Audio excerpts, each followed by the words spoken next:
నా ప్రభువును రక్షకుడైన యేసుక్రీస్తు నామంలో మీ అందరికీ వందనాలు. ప్రియమైన దేవుని బిడ్డలారా, అందరూ బాగున్నారా? ఈరోజు దేవుని వాక్యాన్ని మనం చదువుకొని ధ్యానం చేసుకుందాం. మత్తయి సువార్త 5వ అధ్యాయము 7వ వచనాన్ని మనం చదువుకుందాం. కనికరము గలవారు ధన్యులు, వారు కనికరము పొందుదురు. ప్రియమైన దేవుని బిడ్డలారా, యేసుక్రీస్తు ప్రభువారు మరి కొండ మీద ప్రసంగం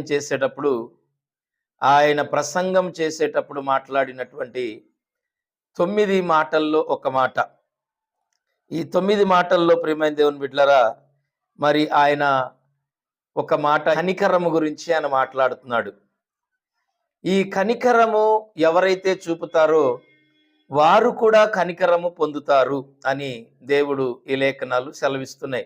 కనికరము ఎవరి మీద పడాలి, ఎందుకు పడాలి అనే దాని గురించి మనం ఆలోచన చేయాలి. ప్రియమైన దేవుని బిడ్డలారా, ఎందుకు కనికర పడాలి అంటే, దేవుని యొక్క లేఖనాలు ఆహారం లేని వారిని, వస్త్రం లేని వారిని, మరి ఎంతోమంది తలదాసుకోవడానికి నీడ లేని వారిని, ఎంతోమంది అనాథ బిడ్డల్ని, దిక్కులేని వారిని, ఎంతోమంది నానా రకాలైనటువంటి మరి వృద్ధులను, రకరకాల సమస్యలతో, రకరకాల బాధల్లో, రకరకాల ఇబ్బందుల్లో అనేక మందిని మనం చూసినప్పుడు చాలా మందికి కనికరం ఉండదు. కనికరం లేకుండా మాట్లాడుతూ ఉంటారు. కానీ ఇక్కడ యేసుక్రీస్తు ప్రభువారు ఏమంటున్నారంటే, మనము కనికరము పడితే దేవుడు కూడా మన మీద కనికరం చూపిస్తానంటున్నాడు. అంటే ఎవరైతే కనికర పడతారో వాళ్ళు కనికరం పొందుకుంటారు. ఎవరైతే జాలి చూపిస్తారో వారి మీద కూడా జాలి చూపబడుతుంది. ఎవరైతే బాధల్లో ఉన్న వారికి సహాయం చేస్తారో, మనం బాధల్లో ఉన్నప్పుడు కూడా దేవుడు మన పరిస్థితులను బట్టి మనకు సహాయం చేసేవారిని దేవుడు మన కొరకు ఆయన లేవనెత్తుతాడు. ఈరోజు మన పరిస్థితులు మారాలి, మనము ఆశీర్వదించబడాలి, మనకంటూ ఒక ప్రత్యేకమైనటువంటి స్థానము, దేవుని కృప మనం కలిగి లోకంలో బ్రతకాలి అంటే, మనం ఏ కొలతతో అయితే మనం కొలుస్తామో అదే కొలత మనకు కొలవబడుతుందని చెప్పి దేవుని లేఖనాలు సెలవిస్తున్నాయి. అలాగే కీర్తన గ్రంథము మరి 41వ అధ్యాయము 1వ వచనాన్ని మనం చదువుకుందాం. బీదలను కటాక్షించువాడు ధన్యుడు, ఆపత్కాలమందు యెహోవా వానిని తప్పించును అనుంది. ప్రియమైన దేవుని బిడ్డలారా, ఎవరి మీద మనం కనికరపడాలి, ఎవరి మీద మనం జాలి పడాలి అంటే, ఈ కీర్తన గ్రంథం 41వ అధ్యాయము మరి 1వ వచనంలో ఏంటంటే, బీదలను కటాక్షించువాడు ధన్యుడు, ఆపత్కాలమందు యెహోవా వానిని తప్పించును. ఎవరైతే బీదల మీద, దరిద్రుల మీద, దిక్కులేని వారి మీద, వ్యాధిగ్రస్తుల మీద, బలహీనుల మీద, వికలాంగుల మీద, గుడ్డివారి మీద, కుంటివారి మీద, ఎవరైతే ఈ లోకంలో బీదలై ఉంటారో, దీనులై ఉంటారో, దిక్కులేని వారై ఉంటారో, మరి పడిపోయిన స్థితిలో ఉంటారో, కృంగిపోయిన స్థితిలో ఉంటారో, వారి మీద ఎప్పుడైతే మరి యేసుక్రీస్తు ప్రభువారు చెప్పినట్లుగా ఎప్పుడైతే మరి మనం కనికరము కలిగి ఉంటామో, వారి మీద ఎప్పుడైతే జాలి, దయ మనం చూపిస్తామో, ఖచ్చితంగా దేవుడు అంటున్నాడు, ఆపత్కాలమందు, ఎప్పుడైనా మనకు కష్ట పరిస్థితి వచ్చినప్పుడు, ఎప్పుడైనా మనం వ్యాధిలో ఉన్నప్పుడు, కుదరని రోగంలో ఉన్నప్పుడు, ఏదైనా సమస్యలో ఉన్నప్పుడు, మరి ఏ డాక్టర్లు స్వస్థపరచలేని అంధకారమని భయంకరమైన వ్యాధుల మధ్యలో మనం పీడించబడుతున్నప్పుడు, అనేక సమస్యల మధ్యలో మనం పీడించబడుతున్నప్పుడు, అలాంటి సందర్భాల్లో మనం ఎవరి మీద అయితే కనికరపడి, జాలిపడి, ఎవరి మీద అయితే మనము మరి వాత్సల్యము కలిగి మనం ఉన్నామో, ఆ రోజు ఖచ్చితంగా మనము చేసినటువంటి ఆ మేలు అది మనకు కూడా ఉపయోగపడుతుందని యేసుక్రీస్తు ప్రభువారు చెప్తా ఉన్నారు. అలాగే మీరు గమనిస్తే ప్రియమైన దేవుని బిడ్డలారా, మార్కు సువార్త 11వ అధ్యాయము 25వ వచనంలో ఒక మాట ఉంది. మీరు ఒకరి మీద విరోధమైనను కలిగి ఉన్న ఎడల మీరు నిలువబడి ప్రార్థన చేయనప్పుడెల్లను వానిని క్షమించుడి అనుంది. 26వ వచనంలో, అప్పుడు పరలోకమందున్న మీ తండ్రి మీ పాపములు క్షమించును. ఎవరి మీదైనా మనకు విరోధమున్నా, కోపమున్నా, అసూయ ఉన్నా, ద్వేషమున్నా, కల్మషమున్నా, ఇంకేదైనా మన హృదయంలో ఏదైనా మనం కలిగి ఉన్నప్పుడంట, మనం దేవుని సన్నిధిలో ప్రార్థన చేస్తున్నప్పుడల్లా కూడా ఆ వ్యక్తిని మనం క్షమించి మనస్సు కలిగి మనం ఉండాలంట. ఎప్పుడైతే మనం క్షమిస్తామో ఆ పరలోకమందున్న తండ్రి కూడా ఆయన కూడా మనల్ని క్షమిస్తాడంట. ఎందుకంటే చాలా మంది ఆ క్షమించే గుణం అనేది ఉండదు. చివరి దాకా కూడా చాలా మంది ఏం చేస్తారంటే, కొందరి మీద ఆ యొక్క కనికరమే లేనటువంటి, జాలి లేనటువంటి హృదయం కలిగి ఆ చివరి దాకా కూడా వాళ్ళు ఏం చేస్తారంటే ఆ కోపాన్ని, ఆ పగను, ఆ ద్వేషాన్ని, ఆ అసూయని వారి హృదయాల్లోనే ఉంచుకుంటారు. కాబట్టి దీని వలన కలిగేది ఏంటంటే ప్రియమైన దేవుని బిడ్డలారా, నీవు క్షమిస్తే క్షమించబడతావు. ఎందుకంటే యేసుక్రీస్తు ప్రభువారు కూడా మరి సిలువలో కూడా ఆయన పలికినటువంటి మాట ఏంటంటే, ఆయన సిలువలో ఏం పలికాడు? తండ్రి, వీరేమి చేయుచున్నారో వీరు ఎరుగరు కనుక వీరిని క్షమించండి అని చెప్పాడు. ఎందుకంటే ఆయన క్షమించాడు, మనం కూడా క్షమించాలి. ఆయన మీద గాయపరిచిన వారు, మరి ఆయన హింసించిన వారు, ఆయన మీద ఉమ్ము వేసిన వారు, ఆయనను కొరడాలతో కొట్టిన వారు, మరి ఆయన హింసించి ఆయనని నానా రకములుగా ఆయన గురించి మరి చెడ్డగా మాట్లాడిన వారిని కూడా యేసు క్రీస్తు ప్రభువారు ఆ సిలువలో ఆయన క్షమించినట్లుగా మనం చూస్తూ ఉన్నాం. అలాగే యేసు క్రీస్తు ప్రభువారు కూడా మరి శిష్యులకు ప్రార్థన నేర్పేటప్పుడు కూడా ఆయన ఏమంటాడంటే, నీ పొరుగువాని అపరాధములు మీరు క్షమించిన ప్రకారము మీ అపరాధములు క్షమించబడును అన్నాడు. ఎప్పుడైతే మన పట్ల ఎవరైనా కీడు చేసినప్పుడు, అపరాధం చేసినప్పుడు, మన గురించి చెడుగా మాట్లాడినప్పుడు, మన గురించి ఎవరైతే మరి అబద్ధ సాక్ష్యాలు చెప్పినప్పుడు, ఎవరైతే మన గురించి మరి మనల్ని హేళన చేసినప్పుడు, ఎప్పుడైతే వారిని మనం క్షమించగలుగుతామో అప్పుడే మనము కూడా దేవుని దృష్టిలో క్షమించబడతామని లేఖనాలు సెలవిస్తున్నాయి. వారి మీద మనం కనికరపడాలి, వారిని మనం క్షమించాలి, వారి మీద మనం జాలిపడి వారు చేసిన అపరాధాలు మనం క్షమించినప్పుడే ఖచ్చితంగా దేవుడు కూడా మనల్ని క్షమిస్తాడు. అలాగే ప్రియమైన దేవుని బిడ్డలారా, మరి ఆ కనికరం లేనటువంటి, ఆ కఠినమైనటువంటి ఆ మనస్సు కలిగి, ఆ ఆలోచన కలిగి మనం అలాగే జీవిస్తే మరి మన పాపాలు, మన అపరాధాలు కూడా మరి దేవుడు క్షమించడు అని లేఖనాలు సెలవిస్తున్నాయి. మనం క్షమించినప్పుడే క్షమించబడతాము, మనము కనికరించినప్పుడే కనికరించబడతాము. మనం ఏదైతే మనం చేస్తామో అదే కొలత మనకి కొలవబడుతుంది. అందుకని బైబిల్ కూడా ఏం చెప్తుందంటే, మీరు ఏదైతే విత్తుతారో అదే పంట మీరు కోస్తారు అని చెప్తుంది. మనం విత్తే పంటే మనం కోస్తాము. ప్రియమైన దేవుని గమనించండి, దేవుడు నన్ను ఆశీర్వదించట్లేదు, దేవుడు నన్ను హెచ్చించట్లేదు, దేవుడు నాకేమి సహాయం చేయట్లేదు అని కొన్నిసార్లు మన హృదయంలో మనం నొచ్చుకుంటాము. కానీ ఖచ్చితంగా మనకి ఆ సహాయము దొరకాలి అంటే, ఆ యొక్క కనికరం మన మీదకి రావాలంటే, మనం ఎవరి మీద అయితే అసూయ కలిగి ఉన్నామో, ద్వేషం కలిగి ఉంటామో అలాంటి వారిని మనం క్షమించినప్పుడు ఖచ్చితంగా నువ్వు దీవించబడతావు. నీ మీద కూడా దేవుడు కనికర పడతాడు, నీ యొక్క పరిస్థితులు ఆయన మారుస్తాడు, దేవుడు నిన్ను హెచ్చిస్తాడు. ఆయన యొక్క కృప, ఆయన యొక్క కాపుదల ఖచ్చితంగా నీ మీద ఉంటది. దేవునికి మహిమ కలుగును గాక. అలాగే ప్రియమైన దేవుని బిడ్డలారా, చూడండి మత్తయి సువార్త 18వ అధ్యాయము 35వ వచనంలో ఒక మాట ఉంది. మీలో ప్రతి వాడును తన సోదరుని హృదయపూర్వకముగా క్షమింపని ఎడల నా పరలోకపు తండ్రియు ఆ ప్రకారమే మీ ఎడల చేయును అనుంది. దేవుని బిడ్డలారా గమనించండి, ఎప్పుడైతే మన సహోదరిని హృదయపూర్వకంగా మనం క్షమించాలంట. మనం హృదయపూర్వకంగా ఎప్పుడైతే క్షమిస్తామో అప్పుడు మనం క్షమించబడతాము. ఒకవేళ హృదయపూర్వకంగా మనం క్షమించని ఎడల పరలోకపు తండ్రి కూడా ఆ ప్రకారమే మనల్ని కూడా క్షమించడు అని లేఖనాలు సెలవిస్తున్నాయి.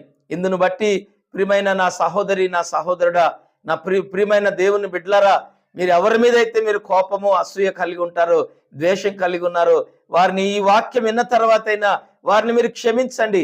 వారి మీద మీరు కనికరపడండి, జాలి పడండి. వారి పట్ల మీరు దేవుని కృప కలిగి, వారి మీద మీరు ప్రేమ కలిగి ఉండండి. ఎందుకంటే మనము చివరి దినాల్లో ఉన్నాము. దేవుని యొక్క రాకడ సమీపంగా ఉంది కనుక ఈ యొక్క సమయాల్లో ఖచ్చితంగా మన హృదయాల్లో మరి ఎలాంటి కాఠిన్యం అనేది లేకుండా, ఎలాంటి ద్రోహం అని ఇతరులకు ద్రోహం చేయాలనేటువంటి ఆలోచనలు లేకుండా, మరి ఎలాంటి క్రోధము లేకుండా, ఆ కఠినమైనటువంటి రాతి గుండె కలిగి మనం ఉండకుండా మంచి మనస్సుతో మరి శత్రువును కూడా మనం ప్రేమించే వారిగా ఉన్నప్పుడే ఖచ్చితంగా మన పరిస్థితుల్లో కూడా దేవుడు మనల్ని కూడా ప్రేమించి మన పరిస్థితుల్లో మారుస్తాడు. ప్రియమైన దేవుని బిడ్డలారా, చూడండి, మరి అదే మత్తయి సువార్త 6వ అధ్యాయము 12వ వచనంలో ఒక మాట ఉంది. మా రుణస్థులను మేము క్షమించి ఉన్న ప్రకారము మా రుణములను క్షమించుము. చూసారా ప్రియమైన, ఇక్కడ యేసుక్రీస్తు ప్రభువారు కూడా మరి ఇదే మాట మాట్లాడుతున్నారు. ఎప్పుడైతే మన రుణస్థులను, మనకు రుణపడిన వారిని, మన మీద అది ఆధారపడిన వారిని, లేకపోతే మనల్ని ఇబ్బందులు పెట్టిన వారిని, లేకపోతే ఇంకా ఎవరినైనా సరే మనకి ఒకరి వల్ల ఏదైనా అపాయం కలిగింది, వీళ్ళు మనకు ద్రోహం చేశారు అనుకున్నటువంటి వారిని కూడా ఎప్పుడైతే మనం క్షమించగలుగుతామో అప్పుడంట మనం కూడా క్షమించబడతాము అని చెప్తా ఉంది బైబిల్. అలాగే ప్రతి విషయంలో కూడా మన క్షమాపణ కలిగినటువంటి హృదయము కలిగి మనం ఉండాలి. ఎందుకంటే ఆ హృదయము ఒకవేళ మనం కలిగి లేకపోతే ఖచ్చితంగా మనము నష్టపోతాం. ప్రియమైన దేవుని బిడ్డలారా, చూడండి సామెతల గ్రంథం 21వ అధ్యాయము 13వ వచనములో కూడా ఒక మాట ఉంది, మనం చూద్దాం. దరిద్రుల మొర వినక చెవి మూసుకొనివాడు తాను మొరపెట్టినప్పుడు అంగీకరింపబడడు అనుంది. ఎవరైతే దరిద్రంలో గాని, ఏదైనా పేదరికంలో గాని, లేమిలో గాని మరి మన మధ్యకు వచ్చినప్పుడు, మనం ఎవరైనా మనల్ని దేహి అని మనం ఎప్పుడైతే మనల్ని అడుగుతారో, లేదంటే ఎవరైనా కష్టాల్లో ఉన్నప్పుడు ఒకవేళ మనం చూస్తే, ఒకవేళ సహాయం చేయగలిగిన పరిస్థితుల్లో ఒకవేళ మనం ఉంటే, ప్రియమైన దేవుని బిడ్డలారా, ఖచ్చితంగా మనం వారికి మనం సహాయం చేసేవారిగా ఉండాలి. ఎందుకంటే ఇక్కడ లేఖనం అదే సెలవిస్తుంది. దరిద్రులంట మనకు మొర పెట్టినప్పుడు వారి మొర ఒకవేళ మనం వినకపోతే ఖచ్చితంగా ప్రియమైన దేవుని బిడ్డలారా మన మొర కూడా దేవుడు ఆలకించడు. ఎందుకంటే ఈ లోకంలో చాలా మంది బలహీనులు ఉన్నారు, ఎంతో మంది దీనస్థితిలో ఉన్నవారు ఉన్నారు, ఎంతో మంది సంపన్నులు ఉన్నారు. కానీ ప్రియమైన గమనించండి, ఏది ఈ లోకంలో మనం ఏమి తీసుకొని రాలేదు, ఈ లోకంలో నుండి మనం ఏమి తీసుకొని పోలేము. కానీ ఒకవేళ పెట్టగలిగిన స్థితిలో కలిగి ఉన్న ఎడల, ఒకవేళ దరిద్రులు ఎవరైనా వచ్చి, దిక్కులేని వారు వచ్చి ఎవరైనా నీకు దేహి అని నీ చేయి చాపినప్పుడు ప్రియమైన దేవుని బిడ్డలారా ఖచ్చితంగా వారికి నీవు సహాయం చేసే వ్యక్తిగా ఉండాలి. కాబట్టి వారి మొరను వినే వ్యక్తిగా ఉండాలి. విననట్టుగా చెవి మూసుకొని ఒకవేళ నువ్వు వెళ్ళిపోతే చెవిటి వాళ్ళగా, ఖచ్చితంగా రేపు ఎప్పుడన్నా అలాంటి భయంకరమైన పరిస్థితుల మధ్యలో ఒకవేళ నువ్వు వెళ్ళిపోతే, ఆ పరిస్థితుల్లో దేవుని సన్నిధిలో ఒకవేళ నువ్వు మొర పెడితే నీ మొర అంగీకరింపబడదు అని చెప్పి లేఖనాలు సెలవిస్తున్నాయి. ప్రియమైన దేవుని గమనించండి. అలాగే యాకోబు రాసినటువంటి పత్రిక 2వ అధ్యాయము 13వ వచనం, కనికరము చూపని వాడు కనికరము లేని తీర్పు పొందును. గమనించారా? ఎవరైతే ఈ లోకంలో కనికరము లేకుండా జీవిస్తారో వాళ్ళకంట మరి చివరి దినాల్లో కనికరము లేనటువంటి తీర్పు పొందుతారంట. కాబట్టి గమనించండి, కనికరము లేని వారిగా మీరు ఉండొద్దు. కనికరము లేని కఠినమైన హృదయాలు కలిగి మీరు ఉండొద్దు. మరి జాలి, దయ, కనికరము కలిగి మీరు ఉండండి. మంచి మనస్సాక్షి కలిగి మీరు ఉన్నట్లయితే ఖచ్చితంగా దేవుడు మిమ్మల్ని ఆశీర్వదిస్తాడు. యోబు గ్రంథము 22వ అధ్యాయము 6వ వచనం, ఏమియు ఇయ్యకయే నీ సోదరుల యొద్ద నీవు తాకట్టు పుచ్చుకొంటివి, వస్త్రహీనుల బట్టలను తీసుకొంటివి. చూడండి, ఏమీ ఇయ్యకయే నీ సోదరుల యొద్ద నీవు తాకట్టు పుచ్చుకొంటివి, వస్త్రములు బట్టలు తీసుకొంటివి. ఎంత దారుణం అండి! ఏమీ ఇవ్వక అంటే అవతల వారికి మనం ఏవి ఇవ్వకుండా కూడా వారి మీద మనం దౌర్జన్యం చేసి, లేదంటే వారి మీద దగా చేసి, కుట్ర చేసి, ఒకవేళ వాళ్ళ విషయంలో మనం ఏదైనా పొరపాటు చేసి దౌర్జన్యంగా ఏదైనా మనం తీసుకోవడం కూడా అది కూడా నేరమే. దేవుని మహిమ కలుగును గాక. కారణం ఏంటంటే ప్రియమైన దేవుని బిడ్డలారా, ఎవరైనా మనకి ఏదైనా మేలు చేసినప్పుడు ఖచ్చితంగా మనం కనికరం కలిగి, మనం మంచి గుర్తింపు కలిగి ఆ యొక్క సాక్ష్యం మనం చెప్పేవారిగా ఉండాలి. ఇంకో విషయం ఏంటంటే, చేసిన మేలుని మనం మర్చిపోయే వారిగా ఉండకూడదు. ఏదైనా ఒక ఆపత్కాలంలో, ఇబ్బందులు, కారణములు, పరిస్థితుల మధ్యలో ఎవరైనా మనకి ఏదైనా ఒక మేలు చేసినప్పుడు ఖచ్చితంగా ప్రియమైన దేవుని బిడ్డలారా మనం ఏం చేయాలంటే అంతకు మించి వారికి మేలు చేయడానికి మనము సిద్ధపడాలి. వారి రుణము మనం తీర్చలేము. ఎందుకంటే ఆపదలో ఇచ్చినటువంటి మేలు ఏమిచ్చినా కూడా అది రుణం తీరదు. కాబట్టి అలాంటి చేసిన మేలు మనం ఎప్పటికి కూడా మనం మర్చిపోకూడదు. ఎందుకంటే అవి మనం ఒకవేళ మర్చిపోయినట్లయితే ఖచ్చితంగా మనము కృతజ్ఞత కలిగిన వారము కాదు అని అర్థమవుతుంది. కాబట్టి మనం కృతజ్ఞత కలిగి ఉండాలి. మనం చేసిన మేలుకు ప్రతిగా ఏమిచ్చినా రుణం తీర్చుకోలేం. కానీ బ్రతికినంత కాలము ఆపత్కాలములో ఎవరైనా మనకు సహాయం చేసినట్లయితే ఖచ్చితంగా ప్రియమైన దేవుని బిడ్డలారా మనము వారి మీద మనం కూడా కృతజ్ఞత కలిగి, జాలి కలిగిన వారమై ఉన్నప్పుడు ఖచ్చితంగా దేవుని యొక్క కృప మనం పొందుకుంటాము. ఒకానొక దినము మన పరిస్థితులు ఎలా ఉంటాయో ఎవరికి తెలియదు కనుక ఆ సందర్భాల్లో ఖచ్చితంగా దేవుడు మనకు కూడా సహాయం చేసి మనకున్నటువంటి పరిస్థితులు మార్చి అనేకులకు దీవెనకరంగా మన కుటుంబాలను ఆశీర్వదిస్తాడు. దేవుడి మాటలు దీవించును గాక. Amen, amen, amen. God bless you. మీ అందరికీ వందనాలు. చిన్న ప్రార్థన చేసుకుందాం. కృపా సత్య సంపూర్ణుడు అయిన నా ప్రియ పరలోకపు తండ్రి, యేసయ్యా నీ బలిష్టమైన పాదములకు వందనాలు, స్తుతులు, స్తోత్రములు నాయన. అయా కనికరించండి, కృప చూపండి, దయ చూపండి మా మీద. అయా నీ వాత్సల్యం మా మీద ఉండునుగాక. అయా ఇదిగో ప్రభా, ఈ వాక్యం వింటున్న బిడ్డలందరినీ దీవించండి ప్రభా. అయా ఇదిగో ప్రభా, కనికరము కలిగిన వారు కనికరింపబడుదురు అన్నావు తండ్రి. అయా ఎవరైతే కనికరము కలిగి ఈ లోకములో ఉంటారో, అయా పొరుగు వారి మీద, ఆపదలో ఉన్న వారి మీద, ఇబ్బందుల్లో ఉన్న వారి మీద, రోగుల మీద, సమస్యలో ఉన్న వారి మీద, మరి ఆ అంధకారములో బంధకాల్లో ఉన్న వారి మీద, రక్షణ లేని వారి మీద ఎవరైతే కనికరము కలిగి మరి రక్షణ మార్గంలో నడిపిస్తారో, చేయి చాపి ఎవరైతేనైనా జాలిపడి సహాయం చేస్తారో ప్రభా, ఇదిగో శత్రువుని కూడా ప్రేమించే మనస్సు అనుగ్రహించండి ప్రభా. అలాంటి గుణము, బుద్ధి, హృదయము ప్రతి ఒక్కరికి మీరు దయచేయండి. మానసికమైన అనేక రకములైన ఆ ఒత్తిడిని కూడా మీరు దూరపరిచే అనేకులను మీరు దీవించండి. నీ కృప, నీ కాపుదలు ఉంచండి.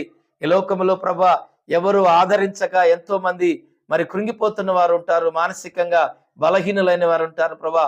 అలాంటి వారు ఒకవేళ అలాంటి పరిస్థితుల మధ్యలో ఎవరైనా నాయన మా మధ్యకు వచ్చినప్పుడు అయా వారిని ప్రేమ చేత ఆదరించే వారిగా, అయా ఇదిగో నా తండ్రి వారి మీద కనికరపడి జాలిపడే వారిగా, అలాంటి మంచి గుణం, లక్షణాలు అయా మాకు అనుగ్రహించండి. మీరు ఏదైతే కలిగి ఉన్నారో అలాంటి లక్షణాలు మాకు కూడా అనుగ్రహించి నీ సాక్షులుగా ఈ లోకంలో నీ ప్రేమను పంచేవారిగా మేము కూడా ఈ లోకంలో బ్రతకడానికి మాకు మంచి అవకాశం ఇచ్చినందుకు వందనాలు చెల్లిస్తూ నీ కృపతో మమ్మల్ని ముందుకు నడిపించి మీరే మహిమ, ఘనత, ప్రభావాలు పొందమని యేసు నామములో అడుగుచున్నాను తండ్రి. Amen, amen, amen. God bless you. అందరికీ వందనాలు. Praise the lord.